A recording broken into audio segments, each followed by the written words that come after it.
Well, thanks for stopping by today. We have a lot of things to mix in with all the good construction that's going on at Stone Cottage today. That's right. For one thing, we're getting ready to plant the yard. So we're going to be talking about sprinklers for a new home like this and see how they compare to the ones for a brand new Major League ballpark. We've also got cabinets for the office, beautiful hardwood for the great room floor, and copper gutters to drain the slate roof here. We got a lot to do, so we better get moving. I'm right behind you.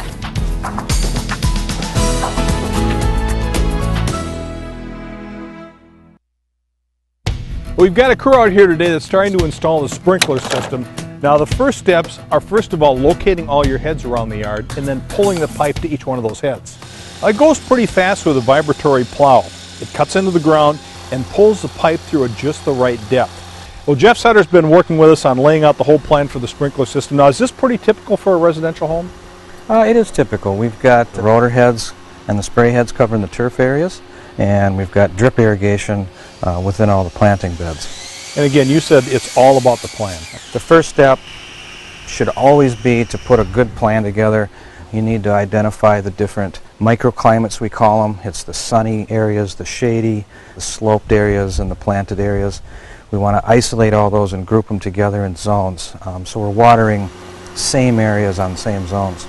The other thing that's really important is to identify your water supply. We've got about 12 gallons a minute we're working with here. We're going to design that system to use the 12 gallons a minute and not more. Sure. Well, interestingly enough, Jeff's company installed the sprinkler system at the new Twin Stadium. We visited it not too long ago. Now, tell us, how does this differ from a residential situation? Well, it's bigger. The bigger pipes, the bigger heads. Main difference is we're running about 12 gallons a minute here, running about 250 gallons a minute here. And that's where things start getting a little different. Pipe sizes are bigger, absolutely. Well, we're here at the new home of the Minnesota Twins. I'm with Larry Divito, who is the head groundskeeper. And you've been here basically since construction, right? Yes, I got here in March 2009, just before we were getting ready to put the field in. Right now, it's the most famous lawn in Minnesota with low-grow Kentucky bluegrass growing on soil that's actually 93% sand. It's easier on the legs, on the joints for the players. You get a truer balance rather than a soil field. When on a hot, sunny day, the soil field will bake and get hard. Oh, sure. So, yeah, it plays a little softer for the players. There's hydronic heat to green up the grass by April and a unique feeding treatment to keep it that way all summer. Well, what we do is we call it spoon feeding. Because we're growing grass on sand, we don't go out with huge amounts of fertilizer once a month. We'll go out with lighter rates every week, every 2 weeks. So it's constantly getting nitrogen, potassium, it's getting micronutrients, it's getting everything it needs. There's also an extensive drainage system to keep it playable even after torrential downpours. We've got 6-inch diameter drain pipes. They're every 10 feet, so water only has to go 5 feet to get to a drain pipe. And then there's a sprinkler system Jeff's company installed. Why don't you just kind of give an overview of how the whole thing works?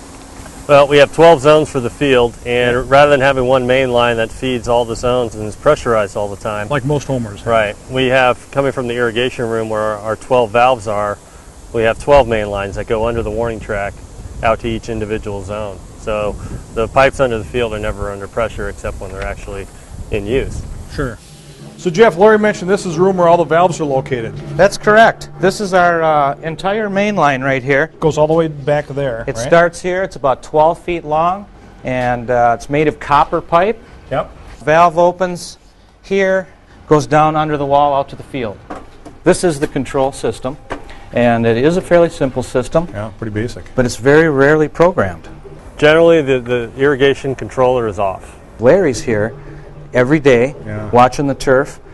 So there's no programming at all? No, I have to manually go in and set it based on an educated decision, based on when the next game is, what the evapotranspiration rate is, what the weather's doing, all that, so that I have to think before I water.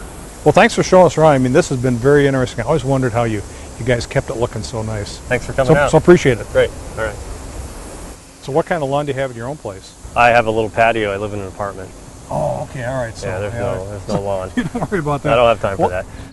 Okay, so this is the head that they're using down at the Twin Stadium. This is what we've got at our place. Exactly, you can see the contrast there. There's a bit of difference. So talk to us about the steps involved in getting one of these things installed. What we do is we'll take our plan and we'll walk the yard and put colored flags in where each of the heads are going to go. Okay. And we'll identify where we want to place all of our electric valves. And once everything's laid out and everything's in order, we'll get the machine and we'll start plowing in pipe. The valve pipe, we call that the main line. That's a constant pressured line where all the valves come off. From the valve out, we call that a lateral line. Now all of our main and lateral lines are made with this type of pipe, right? Yep, this is a 1-inch polyethylene pipe. It's a NSF pipe, which is extruded more evenly than a non-NSF pipe. That's actually from a local company here. And for our heads, these are the two types we're using, right? Yep, this particular is a spray body. And in the spray body, we can put both a spray nozzle or a rotary nozzle, which is the finger type nozzle in here. And this is strictly rotary right here then? Strictly rotary. For the long range, the larger areas, this will shoot out about 40 feet and slowly rotate back and forth. Well, this is Greg Swanson. He's a project supervisor here. He's running the job. So Greg, how do you go about hooking up one of these heads? In most instances where the head's going to go right on top of the pipe, we'll put the saddle on, pop a hole through it with a tool, install a riser on the head, thread it on, set the head, backfill it to grade. And in a situation like this, for example, our machine can't get close enough to the wall. Yep. So we're using a product called funny pipe. And we thread a fitting into the poly line here, measure the funny pipe to the right length, and then go ahead and we'll set the head, backfill, clean up the area, and move on to the next one then. And for the valve boxes, this is what we're using, right? Yes, each of the valves will be enclosed in here. And then this is what the valve looks like, right? Yep, there's one of these for each zone. It's activated by a 24-volt signal that comes from the controller. This is the mainline pipe here that has the wire running with it. Okay. And the valve will connect to the main line, and the wires get connected to the valve as it's done here. And this would be zone 1, for example. And when the controller inside the garage comes on, zone 1, opens a diaphragm in there, which allows water to flow through the valve into the zone line, which will, in turn will operate the sprinkler heads. And how do you keep these wires waterproof? What's the trick there? We use a waterproofing tape. We make the connections on the valve wire. We wrap the waterproofing tape around it, and then after that is done, we use a cold weather resistant electrical tape to add a secondary seal to it to prevent any condensation to the connections, which would corrode over a period of time. And then to run everything, we've got our controller here to get it programmed and the brains of the unit. This is the brains of the system. This device here, we can set all the timing on each of the zones, and it'll actually adjust the run times for each zone based on what the weather was.